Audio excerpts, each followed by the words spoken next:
हाय everyone. BA honours political science semester 3 में एक subject है introduction to comparative governments and politics.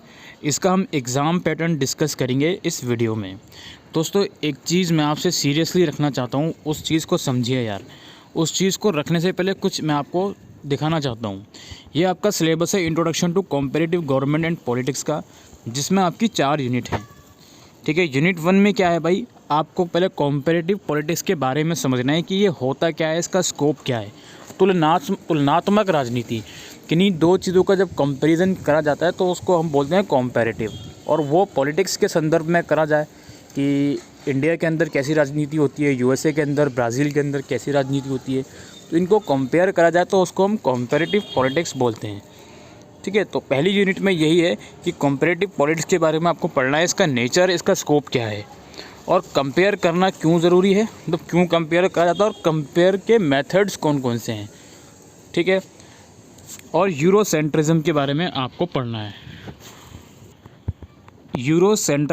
Eurocentrism जो होता था वो वेस्टर्न पार्ट, जो वर्ल्ड का वेस्टर्न पार्ट है, उनको ज़्यादा फेवर करता था।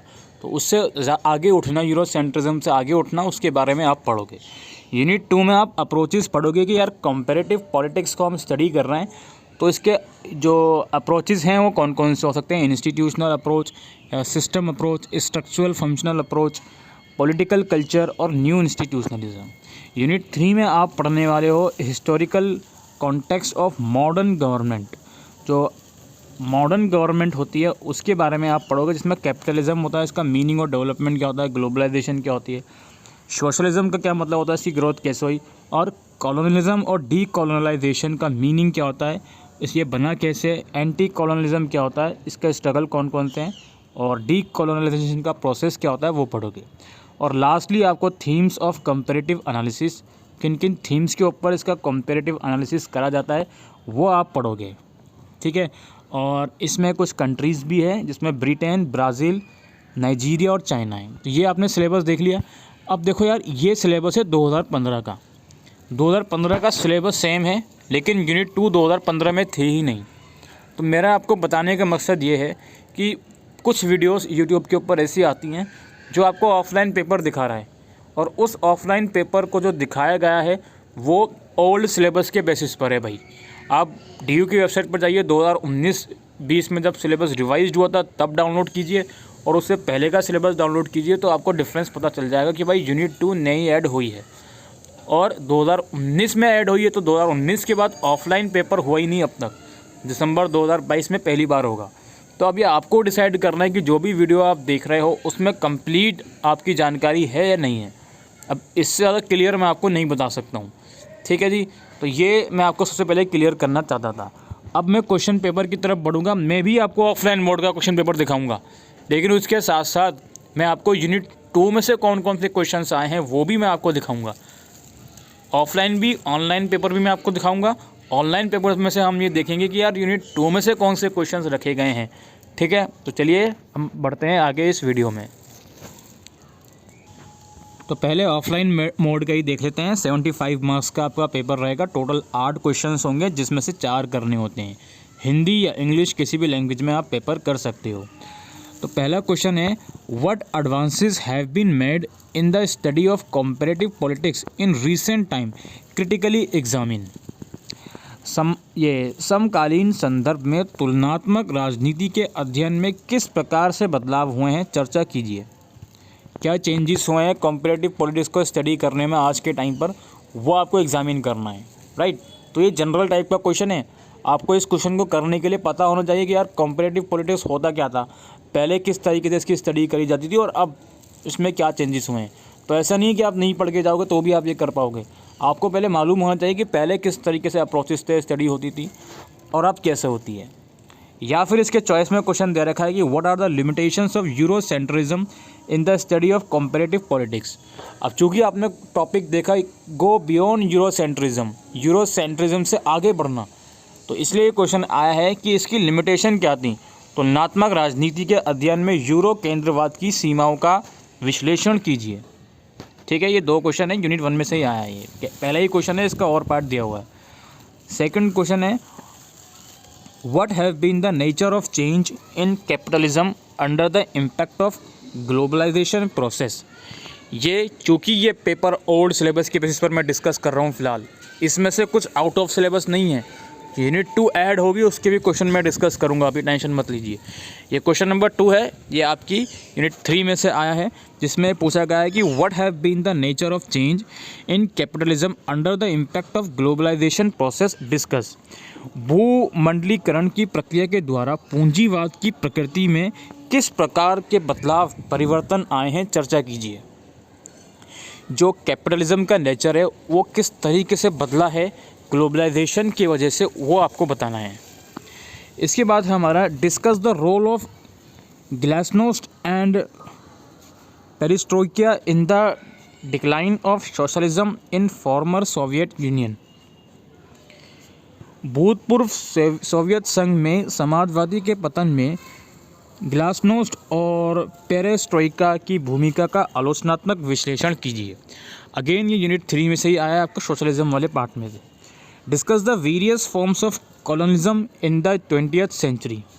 20वीं सदी के उपनिवेशवाद के विभिन्न प्रकारों की विवेचना कीजिए। How has the Chinese political economy transform itself under the force of globalisation. भूमंडलीकरण के शक्तियों के तहत किस प्रकार चीन की राजनीतिक अर्थव्यवस्था परिवर्तित हुई, यानी कि चाइना ने अपने आप को किस तरीके से पूरा पॉलिटिकली ट्रांसफॉर्म कर दिया ग्लोबलाइजेशन के बाद से, उनकी राजनीति में क्या चेंजेस आए।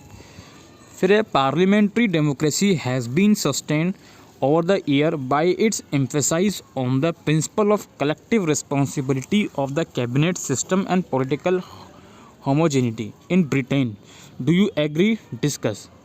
ब्रिटेन के संसदीय लोकतांत्रिक व्यवस्था वहाँ के कैबिनेट व्यवस्था के सामूहिक उत्तरदायी और राजनीतिक एकरूपता के सिद्धांत के कारण कायम है। क्या आप सहमत हैं? चर्चा कीजिए। ब्रिटेन के बारे में बेसिकली पूछा गया है। 7th क्वेश्चन है compare the federal form of government in Nigeria and Brazil. Nigeria और ब्राज़ील की संघीय शासन व्यवस्थाओं की तुलना कीजिए। अभी तक हम 7 क्वेश्चन डिस्कस कर चुके हैं, और आप अगर थोड़े बहुत भी आपको नॉलेज हो सिलेबस की, तो यूनिट 3 जो है उसमें से बहुत सारे क्वेश्चंस आ गए हैं। तो क्या यूनिट 3 इंपॉर्टेंट है? मेरे अकॉर्डिंग आप कह सकते हो इंपॉर्टेंट है, क्योंकि ये सिलेबस में यूनिट 2 ये क्वेश्चन पेपर में यूनिट 2 नहीं है, इसलिए यूनिट 3 के क्वेश्चन ज़्यादा दिखने को मिल रहे हैं आपको। अभी मैं आऊँगा उस टॉपिक पर भी। फिर लास्ट क्वेश्चन आपको शॉर्ट नोट लिखना है इंपॉर्टेंस ऑफ कंपैरिजन पे, जो एक टॉपिक था ना यूनिट 1 में, वाई कंपैरिजन यूनिट 1 के अंदर। तो ये वही पूछना है कि यार कंपैरिजन की तुलना की महत्व क्या है। Political economy of great Britain, Britain के बारे में बताना है, ब्रिटेन की राजनीतिक अर्थव्यवस्था। और importance of military in Nigerian politics, तो नाइजीरिया की राजनीति है उसमें सेना की क्या भूमिका है, सैन्य। सोशलिज्म ये समाजवाद। ठीक है जी, तो ये पेपर हमने डिस्कस कर लिया। अब हम दूसरा पेपर डिस्कस करते हैं। तो ये है दोस्तों, ये 2020 का पेपर है। 2019 में सिलेबस रिवाइज्ड हुआ था, तो पहली बार जो नए सिलेबस के बेसिस पर जो क्वेश्चन पेपर हुआ था वो OBE मोड में हुआ था पेपर।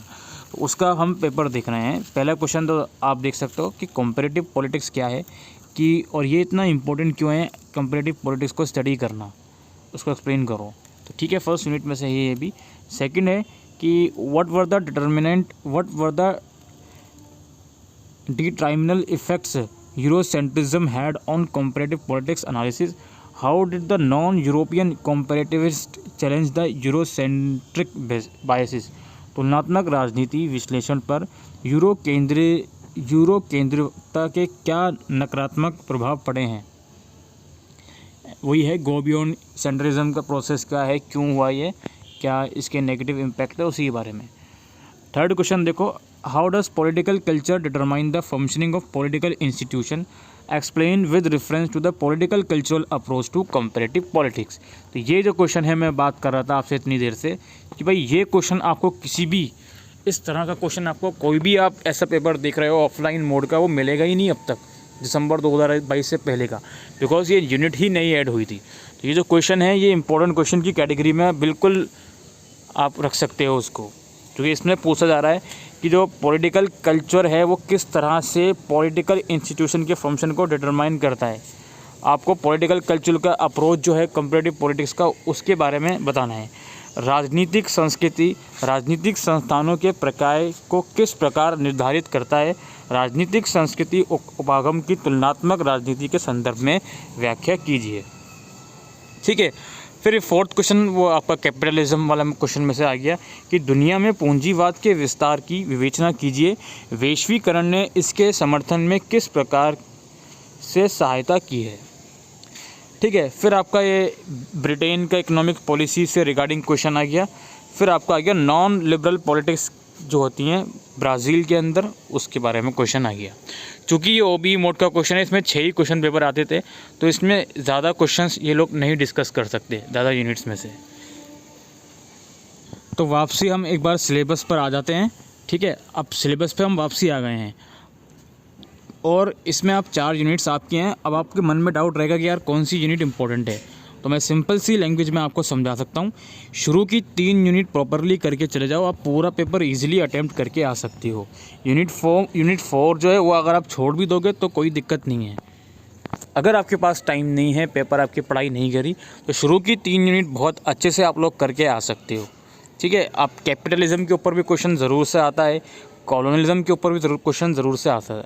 अच्छा, यहाँ पर एक और मैं आपको बता दूँ, अगर आपको लगता है कि यूनिट 4 ईजी है तो आप यूनिट 3 की जगह यूनिट 4 बहुत स्ट्रॉन्ग कर लेना, क्योंकि इसमें 4 कंट्रीज़ की पॉलिटिक्स के बारे में आपसे पूछा जा रहा है, जिसमें ब्राज़ील है, ब्रिटेन है, नाइजीरिया है और चाइना है। चारों में से 2 तो कम से कम आने ही आने हैं और एक पर शॉर्ट नोट भी आ सकता है। ठीक है, और बाकी शुरू की 2 यूनिट में तो बिल्कुल आप करके ही जाइएगा। इसमें तो कॉम्परेटिव पॉलिटिक्स, इसमें जो सबसे इम्पोर्टेंट चीज़ है वो ये है कि यार कॉम्परेटिव पॉलिटिक्स की स्टडी क्यों करी जाती है, और दूसरी चीज़ है कि यार यूरोसेंट्रिज्म के क्या नेगेटिव इम्पैक्ट थे, तो लोग इसके अगेंस्ट क्यों थे। ये 2 बहुत इंपॉर्टेंट चीज़ है। यूरोसेंट्रिज्म और अप्रोचेस के अंदर तो आपके 3 अप्रोचेस हैं, institutional approach, systematic approach, structural functional approach, ये पॉलिटिकल कल्चर और न्यू इंस्टीट्यूशन। इसके अंदर आपका यह है कि न्यू इंस्टीट्यूशन, पॉलिटिकल कल्चर, ये दोनों बहुत इंपॉर्टेंट हैं। इन अप्रोचेस में से किन्हीं एक पर शॉर्ट नोट ज़रूर से आ सकता है और एक फुल फ्लेज क्वेश्चन। ठीक है, तो यही क्वेश्चन पेपर था आज की इस वीडियो में जो हम आपको डिस्कस करना चाहते थे। आई होप ये वीडियो आपको यूज़फुल लगी हो, तो वीडियो को शेयर करिएगा। Thank you.